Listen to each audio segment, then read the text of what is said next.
importa Verona? E perché proprio qua? Guarda Giuda questo belvedere. Il fiume Adige fa un'ansa che protegge perfettamente questa zona. Come una madre! Ed è sempre stato un luogo importante anche prima dei Romani, che poi l'hanno progettata come è adesso. Ma non basta, il fiume è sempre stato un'autostrada. Verona è collocata in un posto strategico, sull'antica via Postumia, che andava da Genova ad Aquileia e a Venezia.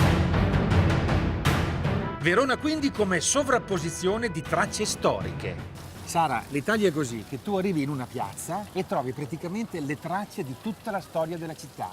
Qui siamo in Piazza delle Erbe e qui c'è Verona. C'è tutta Verona, quasi dalle origini in avanti. Allora, le origini sono che stiamo calpestando l'ex foro romano. Proprio giusto? così. Bene, poi da Roma saltiamo al 1100, i primi comuni. Esattamente, i primi comuni. E abbiamo la torre lì La che Torre sembra dei Lamberti. La Torre dei Lamberti. Mi risulta che a questo punto arrivano gli Scaligeri, dico bene?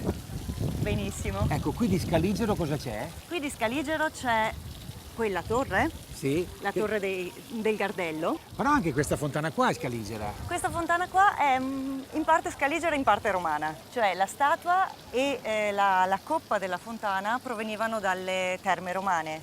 Sì. Però sono state assemblate da Cansignore della Scala. È Madonna Verona, quindi rappresenta la nostra città. Madonna Verona, che non è una parolaccia, è Verona, non so se rendo l'idea. E si arriva oggi, il monumento odierno sono le bancarelle e sono la vita di questa città. Certo, tra l'altro queste bancarelle adesso sono un po' turistiche, diciamo così. Questa però è sempre stata la piazza del mercato.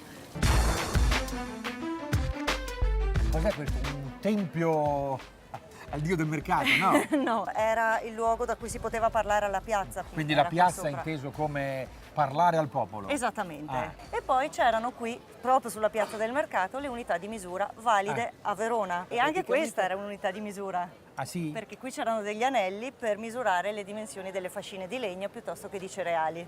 Ok, dopo il turista sadomasochista ha pensato subito all'agonia e altre cose di tortura. Non era così. Esattamente, no. Cioè, questo era il centro del mercato. Esattamente, con proprio le il centro regole. del mercato.